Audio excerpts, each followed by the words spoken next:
Hello, I am Matt Leach from Pioneer Midwest, and I've got Jeremy Hecker with me, our Chief of Service. And today we're going to talk about the Birkie recap from a ski standpoint, structure standpoint, and a wax standpoint. This year's race was quite special. It was Birkie Miracle, some are calling it, because we skied on a 10K artificial snow loop after a severe lack of snow this entire winter. I mean, it maybe snowed up there, maybe 5-6 inches before the race, the whole season. I mean, it was crazy. I've never seen so little snow in the town of Hayward driving in. But what the Birkie Foundation did with being able to make snow during their one cold snap and spread it out on a 10K course was phenomenal. And it was a competitive, really competitive field this year. A lot of the U.S. ski team athletes stayed after the World Cup at Worth, which was a totally amazing event, and we should do a whole nother video recap on that. That was next level. Just still, my mind is blown from that event. But the Birkie was all artificial snow, so we had a little faster speeds than normal, although some days were quite warm. Jeremy will get into that when he talks kind of the different days and the waxes. But I was thankfully I was able to hang with the lead men's group for 35K of the race, which was exciting because I got to ski with Gus and Scott Patterson and David Norris and some of the fastest guys in the country, which is super fun to watch how they ski and how they approached race strategy. It was for the elite wave. We went after wave 1 and 2, so the course was breaking down a bit, but it never truly got wet. It was always more frozen than any wetness there. Maybe in the sun a little bit of glaze, but it was mostly frozen ice cubes. And then because of the traffic and the laps, some of the uphills and some of the downhills got sheared down to sheer ice. So it was sketchy in a couple corners and some of the uphills. I didn't mind being a former hockey player. Didn't bother me too much. I didn't go down, which was great. But on ski choice, we went with kind of a firm track ski to get good edge, and I noticed many of the athletes kind of making that same decision out there. I also noticed athletes having some success on white base skis, Solomon Reds or Rossi S3s. I saw Fisher clear base out there, and that was the track was quite dirty. But Jeremy will talk about some of the ski prep. I went on a black base ski and they didn't dirt out, but the guys did a lot of prep on those to make the bases, the foundation very, very hard to try to resist any dirt buildup over the 50K. For the other waves, they only did 30, so it wasn't as big of a consideration. But yeah, it was a really exciting race, and if I was hoping I could hang in there till the very bitter end, but it was a fun race, and like I said, it was the last 3 or 4 Birkies before this one have been pretty cold natural snow, so a lot slower speeds and battling kind of a new snow friction. This was ball bearings basically, so it was which I really enjoy. So it was a fun Birkie, a magical Birkie. I mean, like, for them to pull it off was incredible, and then seeing Jessie win and doing her first Birkie was super cool. So, but I'll let Jeremy cover some of the wax choices, and then also what stone grinds we used and what hand structure was working well. But you needed to put hand structure, and having a good clean grind on your skis was really important. Oh, yeah. All right. Yeah. So with our wax and our race service, I'll kind of discuss our race service first. So this year was a definitely an odd year for us with the way that Birkie was able to handle this event, spreading out the event over the course of an entire week. Provided a new set of challenges for me and the team that I work with for building skis. Instead of making skis for 2 days, we were making skis for 5 separate days, and it was challenging because each specific day had different conditions. The very first day when we got up there for the Wednesday open track and even the Thursday open track, it was started out warm and it got warmer yet. So it was pretty high humidity. The track was pretty wet both of those days, and then going into Friday, the bottom dropped out, and it got windy and dry, and it was cold, and then the snow, instead of being wet, it was actually super super dry, low humidity snow, which turned things more issues into the kick waxing side of things, especially trying to deal with keeping your clister from icing up. And then into Saturday and Sunday, the temperatures generally rose up a little bit, but started off again cold in the morning on Saturday, still fairly dry snow, as Matt mentioned. And then on Sunday, it got a little bit colder than I was expecting overnight, which is, I think, a good thing to set the track up really well, really hard. I was honestly expecting to see above freezing temperatures overnight, and showing up to the venue in the morning with more slushy snow. So for the fact there to be an ice track down, to give a good solid planting surface for everybody on Sunday for the classic race was definitely a welcome surprise. But for our race service, pretty much on any ski, regardless of who you were, Elite Wave, Matt, anybody, we put on start green first. And I know that might sound strange for some that are like, okay, it was 50 degrees for me when I went. Why am I on start green? What we want to do is start off with a hard layer of wax. So start green is a very good hard wax. Hardening up the base is going to help prevent you from picking up dirt.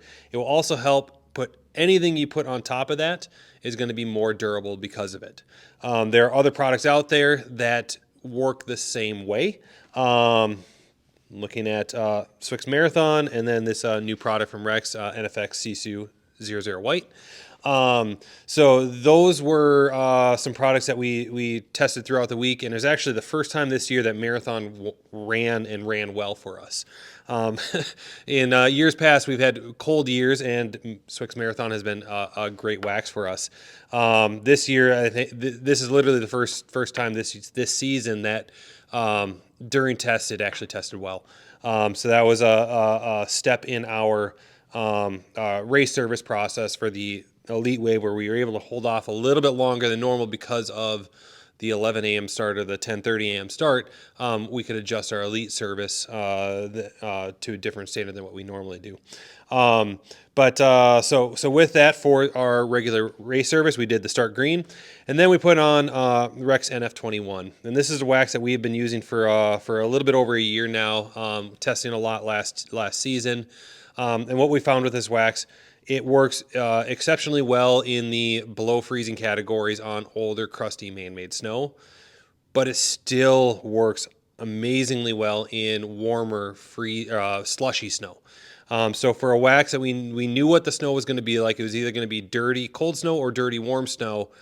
That was kind of my go-to wax, where I could put that on a week ahead of time and know that everybody was going to be happy with their skis on that. I mean, have we ever found a condition that stuff doesn't run in? No, not really. It's Rex Blue. Ask Rex Blue. It always works. Like Yeah.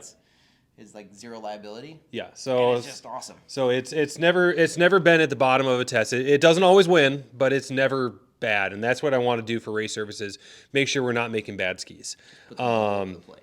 Yep. And then so the condition specific waxing that we did for our race service was on the top coat, or the liquids that we did. So we had the NF21 and the NF41, and this may sound a little bit odd because I think that most people would guess as to which one I put on for which day, but you're probably going to actually be mistaken. So for the warmer, slushier days, we were actually putting on the NF21, and for the colder days, both Friday and Saturday, we were doing the NF41. What we found with testing this season is that this NF21 works really, really well in slushy, wet snow. I don't know why, but it does. And that's what we try to do here, is test as many conditions as we can. And that is something that we found that it works really well in those warmer, slushier conditions. And then the NF41 is a harder, more durable paraffin. So for in those colder, below freezing days, where it's just an ice sheet and you're just trying to get something on there that's going to stay on the ski, NF41 is able to do that. It's an ultra hard wax that's able to just kind of stay on the ski there. Question I'm guessing the audience is having is, the paraffin and the powders, that's easy. We melt that on, scrape and brush it out. and we want to get it on the skis early enough so that the bases are set up and hard and dirt resistant. If you put it too close to the race with an iron, your bases are still too soft. So this stuff was done night before. Then Jeremy was doing toppers closer to the race. The audience probably wants to know, how did you apply the liquid? Yeah. And how did you brush that out? Because, yeah. So with this liquid, and you've probably heard me discussing application of Rex liquids in the past, especially the G series, where you want that to sit on and sit on as long as possible, and then brush it out. The nice thing is with these new NF liquids from Rex, there's a alcohol involved in the carrying agent, which means that it'll dry a little bit faster, and they actually work really well with a roto fleece. Roto wool. And with that, basically you put it on, let it dry. As soon as it's dry, you can hit it with that roto wool and then brush, and it's going to be just as good as if you let it sit on there for a longer period of time. So that's a nice piece to be able to add that on the morning of a race, and we were able to do that for everybody. Which brush do you use after the roto wool? Nylon brush. So it's either hand nylon brush or roto nylon. We were using the roto brushes because it's just faster and easier for us building skis. So the other piece I wanted to discuss was so during the testing. Well, I'll get to that in a second here. During the testing, the winning paraffin that we put on for the Elite Wave, and we were able to hold off testing a little bit longer, which allows us to put on products that I don't have as much background in. But one of the products that actually rose to the top on Friday during our testing was TSP7. So we were able to put that on the skis for the race, and it worked really well. So that's what Matt was on for both Saturday and Sunday's race. So he did both the skating and the classic there. But out of everything here, the only thing that really made a significant difference in our testing was going to be the structure. So that was where the biggest differences were made was on structure, where when we were testing, we were doing glide outs, and we could test the difference between how far you are gliding one wax to the next, one structure to the next. From the winning wax to the losing wax, it was only 40 centimeters difference over a glide out. From the winning structure to a losing structure, it was 1.5 meters. So it's 3 times difference on the best structures versus the worst structures. And how much farther was no structure or blank? We didn't test that. Okay. Didn't test no structure because it would have been way, way worse. So it was just no point in even testing no structure. Even if you had any structure tool, you should have applied that to your skis. Yes, pretty much. So when we're looking at structure, we're using the Red Creek tools. They're easy to apply, work in a wide range of conditions. So the tools that we went with most all week long was a +15 -5. We did make an audible and change that to the -5 +5 for Saturday's morning's race when it was a little bit colder. And so with that, it's just a slightly less aggressive version of this +15 -5. But the biggest change, the biggest improvement was adding the 1 mil structure tool onto the tails of the ski. So with the type of snow that we had where it didn't matter if it was the super high humidity snow, if it was the higher humidity snow on Wednesday, Thursday, and Sunday, that 1 mil structure could help release some of the suction that you have on the tails of the ski. But even on Friday and Saturday, that 1 mil was really helpful in the softer, not the softer, the more loose filled powder ice that was filling the track, and you had that very light layer of a powder on top of the ice. The 1 mil helped to add a little bit of stability to get the skis to track a little bit straighter, to give you a little bit more confidence in your pushing off, and to free the skis up a little bit on the climb. So that was the biggest thing I noticed was adding the 1 mil to the tails was really super helpful. So that pretty much goes over our wax testing. What did people use for stone grinds from us? So stone grinds, most people handed in SC1s because that's what we sell. Usually it's a cold Birkie, so we recommend people that are grinding skis in the summer to do an SC1. The nice thing is the SC1 really does layer well with hand structure, and plenty of our customers had tons of success on that. The best grind that we had, I had tons of people that had the SE2 that absolutely loved it, had great races with our SE2 grind, so our warm universal. And then on probably on Wednesday and Thursday, when it was a little bit warmer and slushier, that's where the SC3 could have come into play. But I don't think that the SC3 would have been great on Friday or Saturday. And then for classic, probably CL2. Classic CL2 would have been awesome all week long. Unless you were probably a late starter on Sunday. Or, I mean, I did the classic as well. I double polled. I've been battling a cold the whole week, so probably not the best idea for me to do back-to-back Birkies, but it started like frozen up, but by the last lap it was getting glazy, and those that started probably at that 10 o'clock start, it was in the golf course area with the sun, it was getting quite warm for sure. So a CL3 probably would have been the choice, or if you had a white base ski, that would have been great.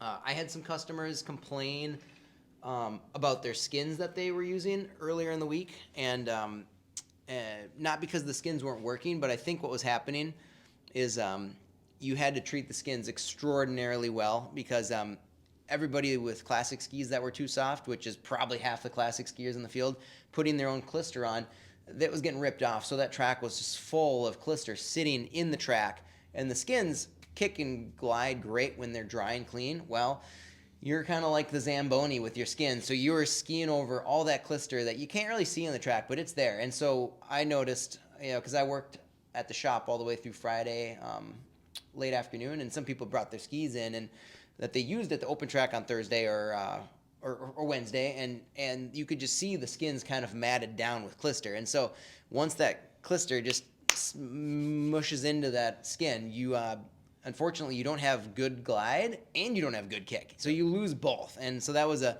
tough situation. So if you use skin skis for the Birkie this year, with the amount of dirt and the amount of clister that was out there, you really needed to treat them quite well. And so that was just something I noticed. And I don't know if you guys worked with some people on skins and how things were working or not working. Yeah, I mean, it's we had heard common complaints up at the Birkie as well. And it really is just, there's not a lot you can do about it when you're skiing on a 10K loop, because not only do you have the lot of people on clister, but you have a lot of people on clister skiing multiple times in front of you. So just the amount of clister that was in those tracks was a lot. And before we canceled fluorocarbons, you could probably cran in like a block and then treat with Hydroxor and really try to get that skin like very hydrophobic. The skincare products we have now are great. I just know from testing and training on a pair of skin skis that I use some frequently because they're so convenient, that the non-floral products, they can kind of get you to maybe 30K. I don't know if they get you to 50 on a really dirty course. Most people, though, did 30, which was great. I think the people that just had the most issues with them did not treat the skins well enough, or they put it on right before the race. You probably should have double treated them and or cleaned them really well before you treated them, and then maybe treat them twice and then leave them overnight to really set up. Would have been the thing to do for sure. So if you didn't treat your skins or you did it too close to the race, it's not going to set up as well, and then you're going to start mopping up clister. So. So I don't know. I think that wraps it up for me here. So. Yeah, it was a 50th Birkie. Was awesome. We got Jesse Diggins there. We got tons of U.S. ski team and World Cup athletes there. It was super competitive. It was a miracle that it happened.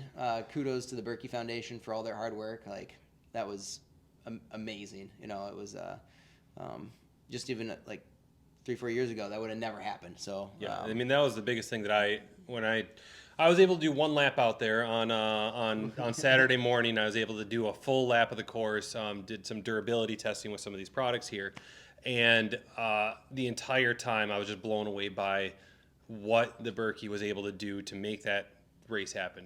To get that much snow moved that far away from where they started it is unbelievable. And so they have a recap video, which is a couple minutes long, of the 50th anniversary. It talks about Mount Telemark, and then it shows some video clips of them moving the snow. It was pretty incredible.